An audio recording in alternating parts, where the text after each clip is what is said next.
Ciao, oggi vi mostro come poter realizzare questi fiori un po' particolari però perfetti per tutte le occasioni e soprattutto per tutti i supporti. È davvero molto semplice, anche se non sembra a vederlo, ma è tutta questione dopo di imparare un po' a comporli, perché per farli il metodo è lo stesso.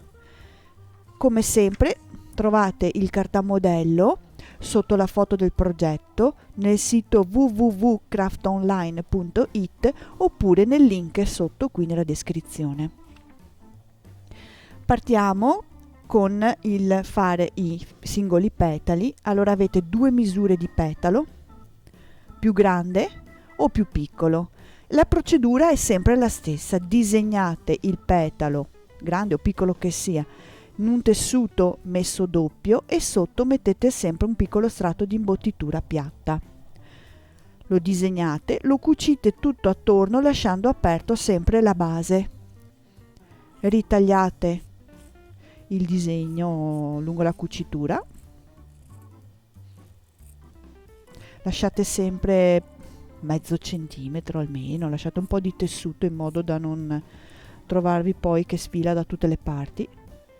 Lo girate sul dritto, quindi l'imbottitura va all'interno.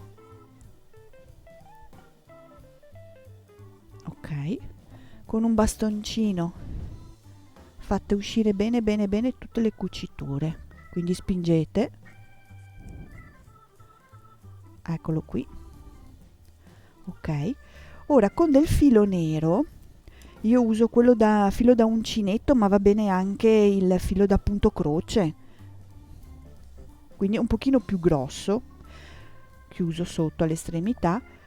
Entrate, ok, all'interno, entro col lago all'interno, così il nodino resta dentro, e fate una piccola filza, dei punti non troppo grandi che partono dalla base del petalo e arrivano fino alla cima della curva del petalo.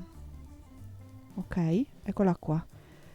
Arrivo proprio, esco sulla punta, ok, sulla rotondità del petalo. Tiro un pochino il mio filo in modo che si arriccia un po', non tantissimo, un po', e fisso il punto. 1, 2 e entro all'interno, così è bello fisso. Eccoci qua, taglio il filo e accompagno la ricciatura verso l'alto, così ho dato movimento al mio petalo. La stessa identica procedura poi la dovete fare con il sepalo, ok, che praticamente è quello che circonda queste due specie di micropetali, insomma, che circondano il bocciolo. Stessa identica procedura, quindi lo disegno, tessuto doppio, imbottitura dietro, lo faccio rientrare e in questo caso chiudo la base con una filza,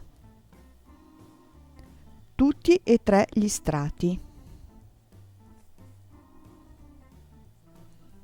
Faccio la mia bella filza fino alla fine da angolo ad angolo. Ok, esco e ecco, sì, tiro la filza e fisso praticamente il punto alla fine e taglio. Ok, vi mostro uno già fatto, eccolo qua.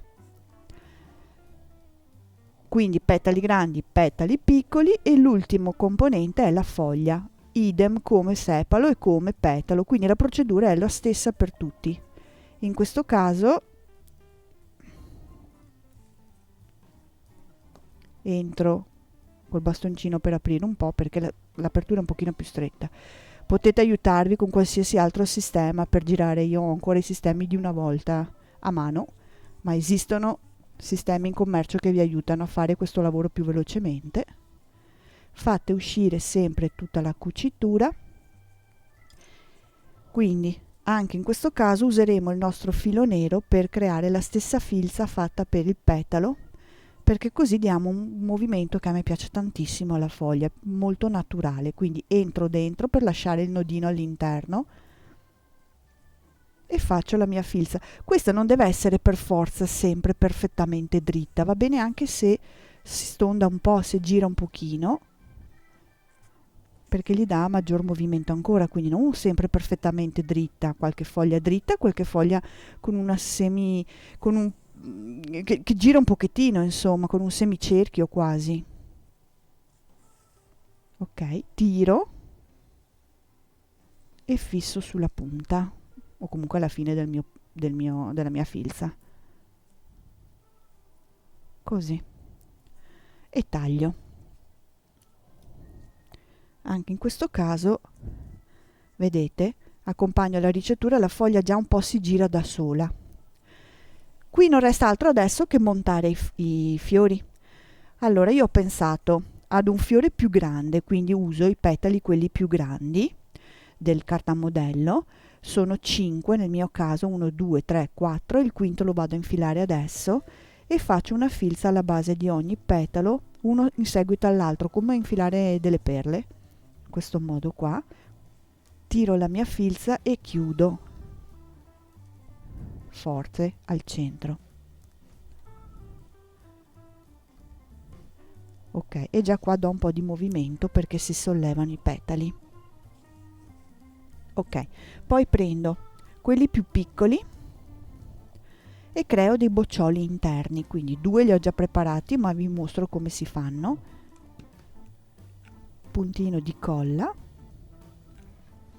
qui e lo chiudo su se stesso, punto di colla sull'altro, sulla base, e lo chiudo uno sopra l'altro, così.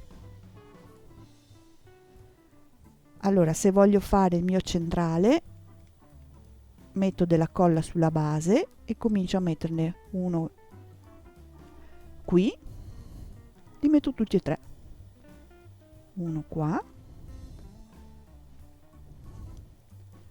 e uno qua.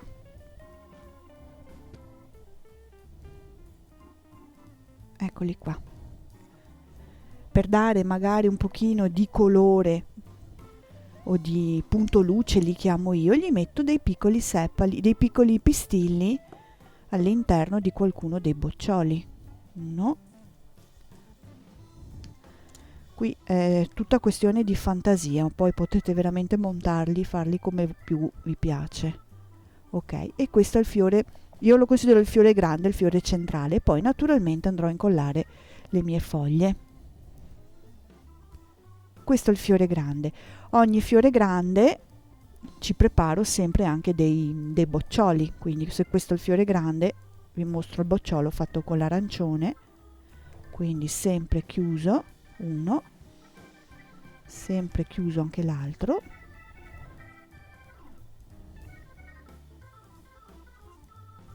ok, con senza pistilli è lo stesso.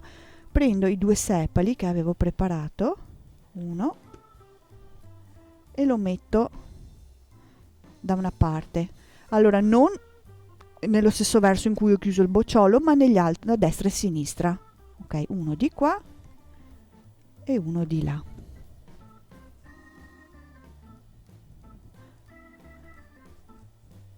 E così ho creato il mio bocciolo. Vi mostro. Allora ho fatto, spostiamo questo, un bocciolo, le foglie, il fiore centrale. In questo caso ho fatto anche un bocciolo fatto con 3 fiori grandi e ho preparato il mio fuoriporta per la primavera.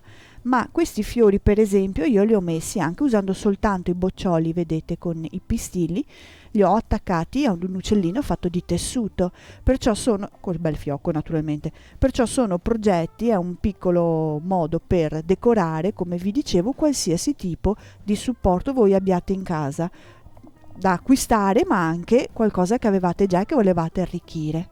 Ecco, questa è la mia idea dei fiorellini di primavera.